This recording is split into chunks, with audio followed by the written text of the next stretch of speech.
This Torah class is brought to you by TorahAnytime.com. Okay, we're here in Ramerrupt, which we mentioned was a great center of Torah scholarship, beginning with the father of the Rashbam and Rabbeinu Meir, the son-in-law of Rashi. You heard the story on the bus, and he had in Ramerrupt this great Torah academy. This matzeva recognizes the burial spot of three great Rishonim: Rabbeinu Tam, the Rashbam, the Rihazakein. We're going to first focus on the Rashbam, Rabbeinu Shmuel. Now, the Rashbam, we have his Perush on Shas on what? Psachim, the end of Psachim, and Bava Basra. But the Rashbam wrote on the entirety of the Shas.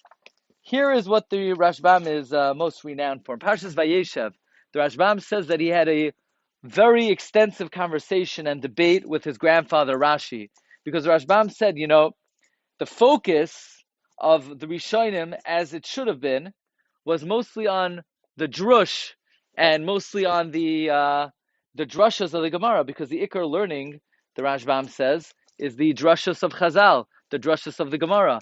Yud Gimel Midos Sha'ator Nidreshes Bahem, the Midos of Rabbi Yossi. But there are very few Chachmei Yisrael, the Rashbam says, that focus on something called Oimek Hapshat. Oimek Hapshat is the depth of the simplest interpretation of the sugya. And for good reason, the Rashbam says, because that's not the Ikar. The primary Torah Sheba'al Peh is the drush of the Gemara. But nevertheless, this discipline is really not focused upon. And he says he had a conversation with his grandfather Rashi, and Rashi was moida to him, that if he would have time, he would do that as well. Now you have to understand Rashi's personality.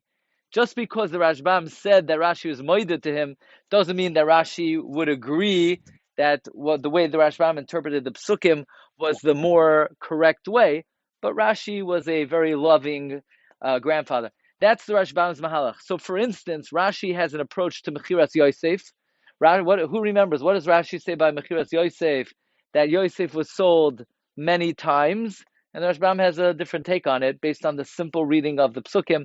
What was the role of the Yishmaelim and the Midyanim? And throughout the Chumash, the Rashbam always explains Lefi Oimek Hapshat. Now I'm going to give you an amazing example on the Gemara, where the Rashbam explains the Gemara Lefi Oimek Hapshat. Remember in Baba Kama, what's the first mission of Baba Kama? Arba Oves Nazikin, Hashar. What comes next? Behabar, Hamave, Behaver. And all the Rishonim ask, it's out of order. Why in that order? And Tosfos gives a reason, and Rashi gives a reason. Listen to the Rashbam. Says the Rashbam, you know why Bar comes after Shar? Because Bar rhymes with Shar. Shar, Behabar. Why in the end of the Mishnah is it Eish, and the beginning of the Mishnah it's Heve? Yeah, because Mave, Heve sounds like Mave. So really it's Eish, but the style of the Tana is such that he writes it in a way where it sounds smoother. This is the style of writing. So this was the approach of the Rashbam, that yes, there are many layers of meaning, and of course, Shivim Panim La Torah. And who knows, maybe they were vintners because they were oimek into the soid of the Torah, but there's always a basic level of meaning that cannot be ignored, and this was the specialty of the Rashbam. Now, one interesting thing, for those, anyone here daven Nusach Sfard? I don't see anybody who davens Nusach Sfard. No? Nobody here? I didn't think so. But for those who say L'Shem Yichud, the end of L'Shem Yichud says what? B'Shem, no? B'Shem Kol Yisrael. B'Shem, doing a mitzvah, B'Shem Kol Yisrael. Where does that come from? The Rashbam on his deathbed called everybody out of the room, and he revealed the following secret. This is brought in the Sefer Shar HaChatzer. He says, whenever you give tzedakah, you give the tzedakah, and then when you're done, you give another little bit more, and you should be mechavein that little bit more is b'shem kol Yisrael.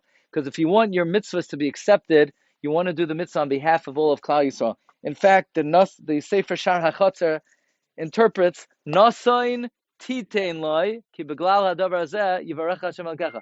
Nasayin, you should give, but when you give a little bit more. Maybe that's why Sfardim give 101. What's Pshat 101? 100 to the cause.